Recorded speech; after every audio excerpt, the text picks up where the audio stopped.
Attends, on est à 2 points du FC Barcelone. Mais comment on fait? Non, mais expliquez-moi, moi j'ai envie d'avoir plus d'informations, mais comment on arrive à faire? On ne vaut rien, mais on est en deuxième position derrière le FC Barcelone. Ils ont perdu des points face au Betis. C'était difficile face à eux. D'ailleurs, salutations aux joueurs du Betis. Merci beaucoup. Vous êtes le club ami. Dans tous les cas, on est ensemble. Voilà. Merci beaucoup. Mais c'est une dinguerie. C'est-à-dire, on a l'opportunité de dépasser le FC Barcelone par la suite. Si on arrive à quand même gagner le match face à Valence, le match en retard, c'est incroyable. Imaginez-vous. La Liga, vraiment, c'est nul cette année. Voilà, il a un niveau faible de ouf. C'est quelle équipe va être la plus nulle entre le FC Barcelone et le Real Madrid? C'est ça qui est drôle. Bref, les gars, avant de commencer la vidéo et avant de commencer le débrief du Real Madrid, pensez à vous abonner, à partager la chaîne et aussi à activer la cloche pour être à l'affût sur les prochaines vidéos. Parce que j'ai l'impression qu'il y en a certains, ils sont en train de vesquer ça. Voilà, active la cloche et suis-moi un tout petit peu.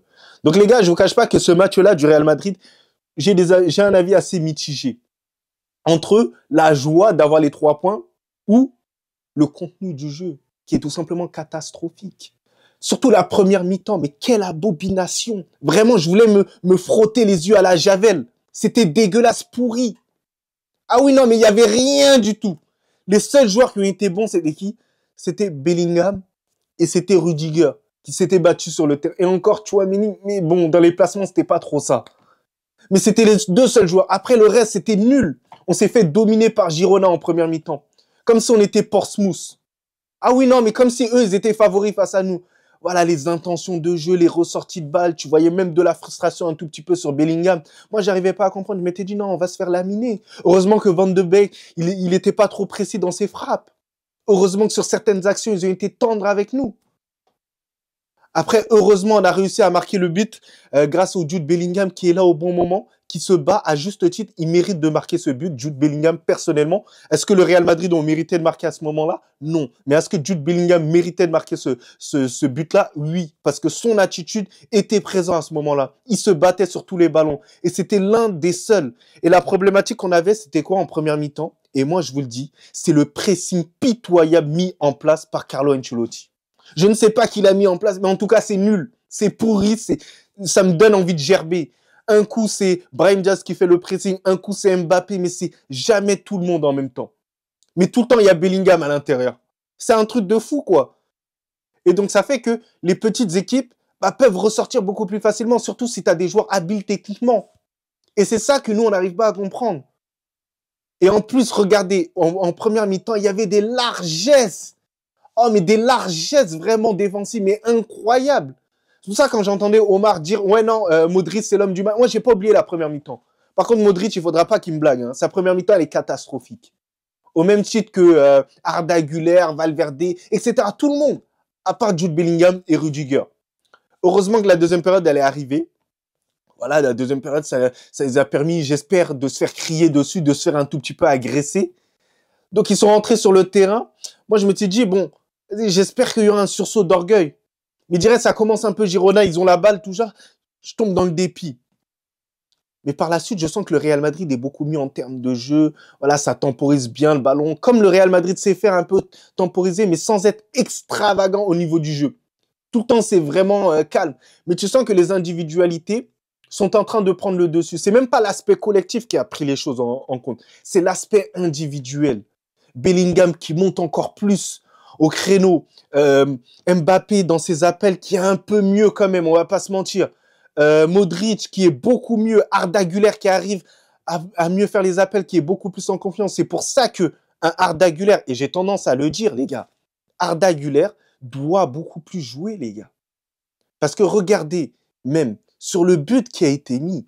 Ah oui, non, mais parce que ça commence par Modric. Modric, il casse bien la ligne, parce que c'est pour ça que je vous ai énuméré ces joueurs, qui donne à Bellingham. Bellingham, avec simplement un contre-contre orienté, il arrive à transmettre directement la balle à Arda Güler qui fait un superbe appel.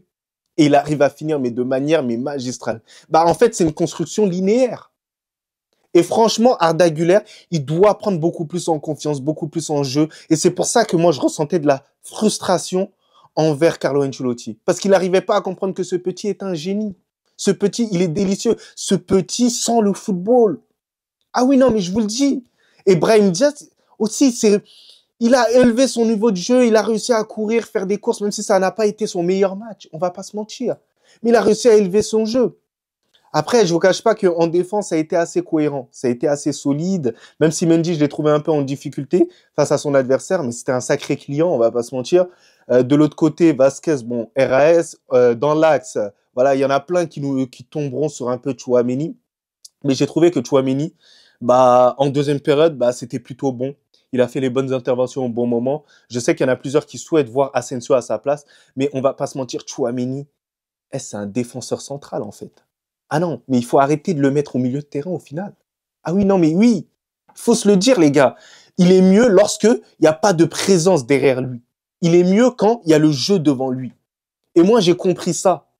Donc, Aurélien Tchouaméni doit rester en défense centrale. Et j'espère que Carlo Ancelotti l'a enfin accepté. Et j'espère que lui-même l'accepte. Parce qu'il y a un moment donné où il nous disait, non, il aime pas jouer en défense. Non, joue là où tu es le meilleur, Tchouaméni. Comme ça, il n'y aura pas énormément de critiques autour de toi. Ah oui. Et pour les gars, et ensuite, Kylian Mbappé, excusez-moi.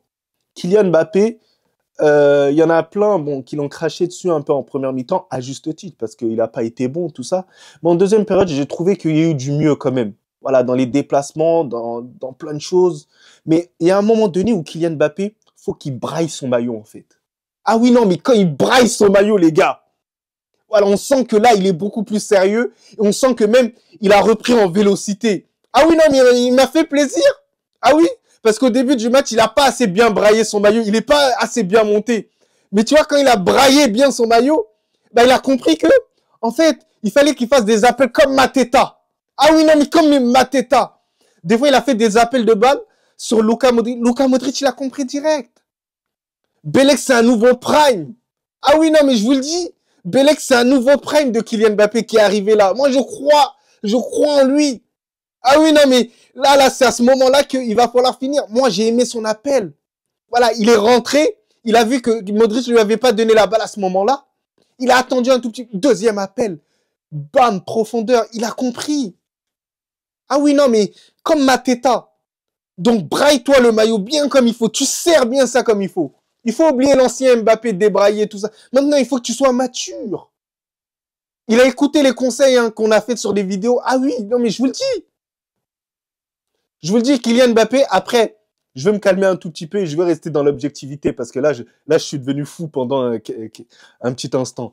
Mais les gars, plus sérieusement, Kylian Mbappé, je trouve que cette deuxième période, surtout après son but, il est monté en créneau, les enchaînements, c'est passé vite, tout ça. Et ça m'a fait plaisir, ça m'a fait sourire parce que dans tous les cas, c'est un Madrilène.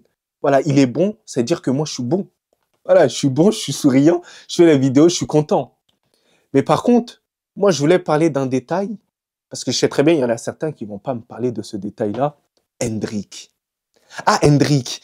Je vous jure, Hendrick, faut qu'il arrête ce qu'il fait là.